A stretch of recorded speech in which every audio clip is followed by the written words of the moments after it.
So I came across this term the other day. I saw it in a video and somebody said, here's some chuckle fuckery going on. And I was like, what? I never heard that term before. So I looked it up, and it actually is in the an actual term, and it's laughable BS of complete uselessness, the endeavor of engaging in a useless task. So I'll put that screen capture that I found, but and it kind of reminded me of a story about dealing with Sigma. And this is after I had left Sigma, and the new owner was there, Mario Santoro. He was the owner, the guy that was a developer. And then he had this other guy, Darrell Bottoms. And the two of them, I think they became partners in the facility.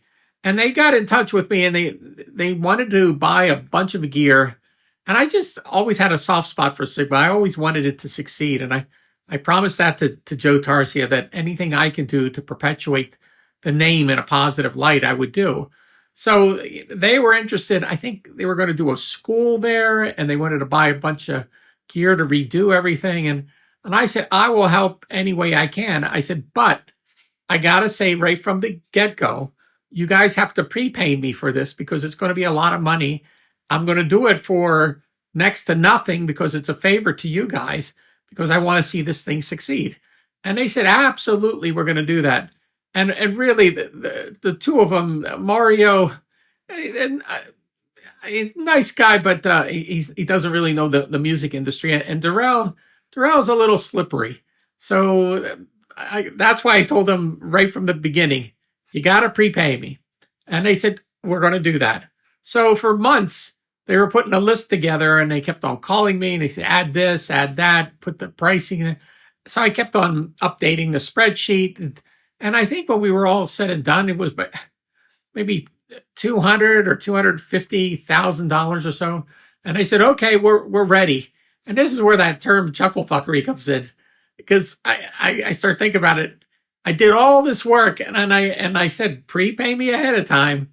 And it came down to they were ready to order, and they said, okay, they just order the stuff. I go, all right, send me money. And they said, oh, no.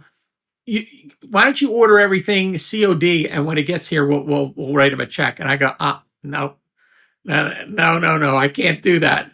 And they said, oh, come on, George, you can trust. I go, no, that's too much money, because if you think about it, I have to pay, even though I may get net 30, have 30 days to pay for a bill. Most of the times I have to float that money, meaning it has to come out of my bank account to go to the manufacturer, so I can get the best price.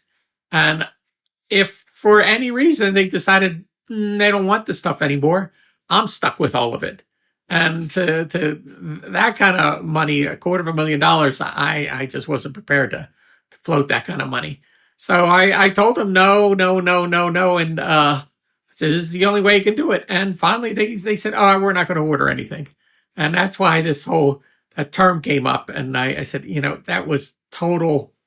You could apply that term to that situation, because I kind of knew right from the get-go it was going to be a useless task. And but I wanted to take it all the way to the end and see if I could help out, but somebody was trying to take advantage of me. So there you go. That term reminded me of that story, but that never happened, and they never bought anything. So there you go.